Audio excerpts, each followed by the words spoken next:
Do t'ju tregoj një sekret që askush nuk do t'ja u thot. Jo sepse nuk e din, por nuk munden. Jo sepse unë jam më i zgjuar, por do t'jem pak më i qartë. Thash pak më i qartë, më mirë pak se sa hiq. Apo jo? A e dini se si mund të zhduket uria në mbar botën për një ditë, pra brenda një dite? Të zhduket varfëria brenda një dite. E dini si? Do t'ja u them. Mos ja tregoni askujt. Në botë lëvërojnë rreth 255.000 miliard dollar. Po e përsëris në mënyrë që dikush nga ju ta shkruaj. Pra, në mbar planetin lëvërojnë rreth 255.000 miliard dollar. Mirë po, për të zhdukur urin në botë, nevojiten vetëm 11 miliard më shumë që të zhdukin urin në botë, pra varfërin. Po e përsëris, pra ekzistojnë 255 miliard dollar që lëvrojnë, por 11 miliard dollar më shumë, në qoftë se ekzistojnë 11 miliard dollar më shumë, zhduket uria në botë, pra varfëria. Por ka një problem.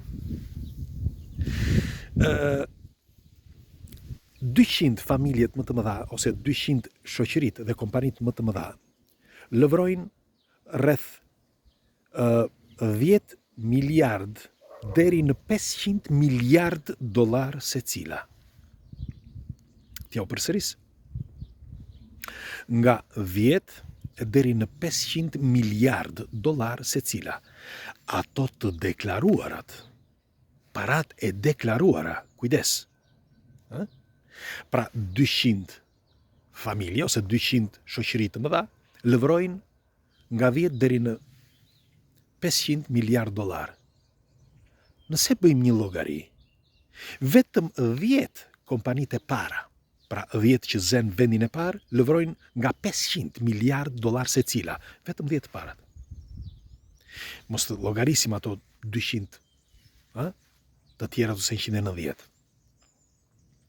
Dhe gjithsej, të gjitha këto kompani, pra kompanitë e mëdha, që janë mbi 200, por le të themi 200, vetëm këto 200 lëvrojnë, pothuaj, më shumë se gjysmën e miliardëve që lëvron në botë.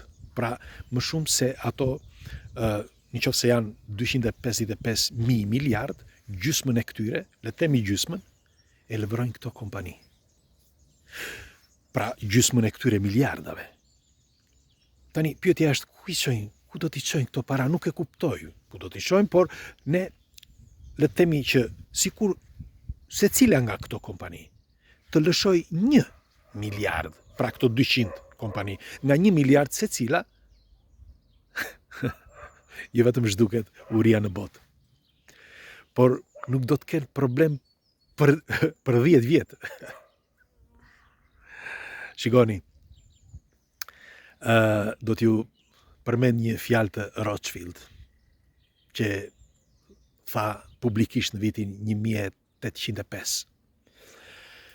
Më jepni pushtetin që të stampos para, pra të prodhoj para, dhe nuk më pëlqet fare për politikën dhe çfarë bëhet në botë.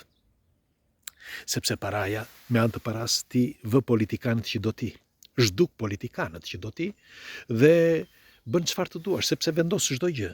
Vendos në media, vendos në pushtet, vendos në të gjitha qeveritë dhe vendos edhe në njerëzim.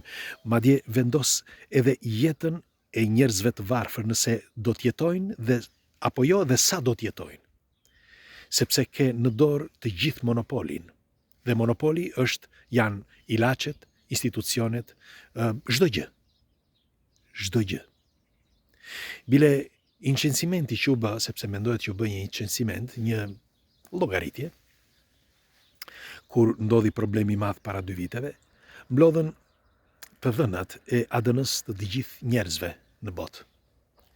Sepse u nevojitet për shumë gjëra, dhe pse dikush ka thotë, ç'do bëjmë? Hiç po, vdes pak. Po tani janë teori konspirative, nuk diskutohet, ne flasim kot, kështu për teori konspirative, për të shtyr ditën. Po në qoftë se dikush zgjohet dhe derisa e thot Nadir Mura ose e themi këtu mes nesh, nuk do ta zgjë. Po kur në qoftë se thot dikush i niveleve të larta ndryshojnë punët. Si për shembull një gjyqtar i fort italian para disa viteve që bëri një deklarat fort. Dhe dëgjoni se çfarë tha. Një magjistrat që i thon këtu nga Bari tha diçka vërtet ngjethse. Tha nuk ekzistojnë më, tha, çfarë mendon populli. Pra nuk ekzistojnë parat ashtu siç mendon populli për të ndihmuar popullin, por paraja është ndërtuar ose formuar për ta përdorur ata, pa populli, që kush e ka stamposur atë të marri të ardhurat dhe të fitoj nga përdorimi që ti bën. Nuk e dim se e kuptuat ose jo.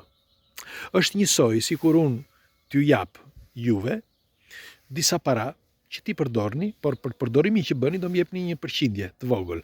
Tani, sa më shumë jeni ju dhe aq më lartë rritet fitimi, sepse fitimi ka vlera kolosale. Dhe në qoftë se këto 200 familje ose 50 familje nga këto kanë ndërtuar këtë sistem, pra sistemin e parave, merreni me mend se çfarë pushteti kanë në mbar botën. Në qoftë se kjo është e vërtet. Tani unë do kthehem prap mbrapa në kohë, sepse mendohet që paraja u vendos me një fjalë që të bëhet në mënyrë globale kur filluan bankat në viteve 700, u vendos nga një grup njerëzish ose një grup okult që mendohet që drejtojnë botën. Dhe shumë prej nesh i marrin si fantazi ose si gjëra normale, sepse thonë ama s'ka asgjë të keqe. Por merreni me mend sikur ne të kemi një valutë ose një para që ti mos të pagosh këste. Me një fjalë, me pak fjalë, që në qoftë se prodhohen para dhe ju keni 50 euro, mos të pagoni taksa. Pse duhet pagoni taksa? Sepse ju punuat për të marrë ato para. A punuat? Në qoftë se ti punon, bëre ditën tënde, ditën e punës, more 50 euro, ti kur shkon ti shpenzosh ato para, mos të pagosh taksa. Sepse ti i more, ti punove për ti marrë ato para. Apo jo? Pse duhet të shpenzosh? Pra, shpenzimi që është duke filluar që nga paraja që lëvron, përqindja në paran që lëvron, sepse është dorë pas dore, fillon pra nga dyqani që ti ku merr, nga banka e tjerë, të gjitha këto shkojnë tek ajo shporta, tek shporta e madhe.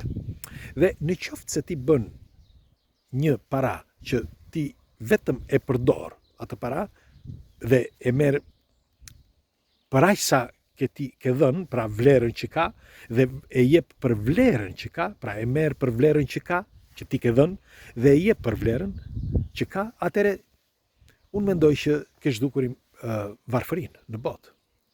Sepse duke qenë qindarka këto, edhe pse duket për ndonjë ose euro, 1 euro apo 50 qindarka apo 10 qindarka, duke i mbledhur të gjitha së bashku, këto në shportën e madhe bëhen miliarda. Ndaj dhe lëvrojnë tër ato miliarda që ju thash më përpara. Në 200 familjet ose 200 kompanitë e mëdha. Sepse janë pikërisht këto përqindje të taksave që dal nga dal, përveç se bizneseve që kanë, sepse biznesi nuk bëhet pa para. Ti, nëse bën një biznes të ri, je i detyruar që të investosh. Sa më shumë investon dhe aq më frut ka biznesi. Apo jo? Normal që jo të gjithë biznesi janë kështu, por sidoqoftë kryesisht ata dinë se si sillen dhe kështu që kanë bizneset kryesore që u japin të ardhura, por kryesisht janë bankat. Paraja.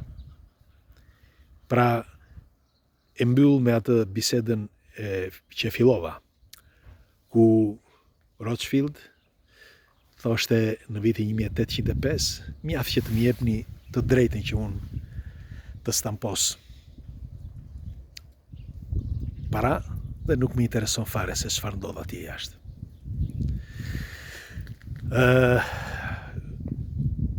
Gjithë kjo luftë që po bëhet, që ta dini, po bëhet për të patur nën kontroll valutën virtuale.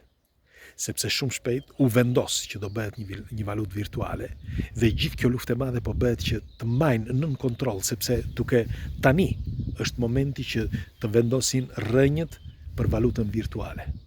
Sepse në të ardhmen, nëse ke nën kontroll valutën virtuale, ke nën kontroll jo vetëm botën, por edhe vetë njeriun. Ashtu siç kanë bërë deri tani, por shumë fishojeni këtë për 100. Sepse me teknologjinë që kemi, mund të bësh çdo gjë. Çdo gjë. Megjithatë, ky ishte një mendim personal, unë do dëshiroja një komentin tuaj, do dëshiroja që secili prej jush kush është rastisht t'i bëj like faqes, që të shihemi sërish dhe të diskutojmë, sepse këto janë argumenta që prekin secilin. Sepse me kalimin e kohës, një zë nuk bën dot asgjë, por gjithë zëra së bashku diçka bëjnë. Kështu që kur ndizet shkëndija është mirë që të gjithë të marrin pjesë. Kalofshi një ditë të bukur, një diell të ëmbël, ju përqafoj, mos u merakosni se çdo gjë do shkojë mirë. Kalofshi bukur.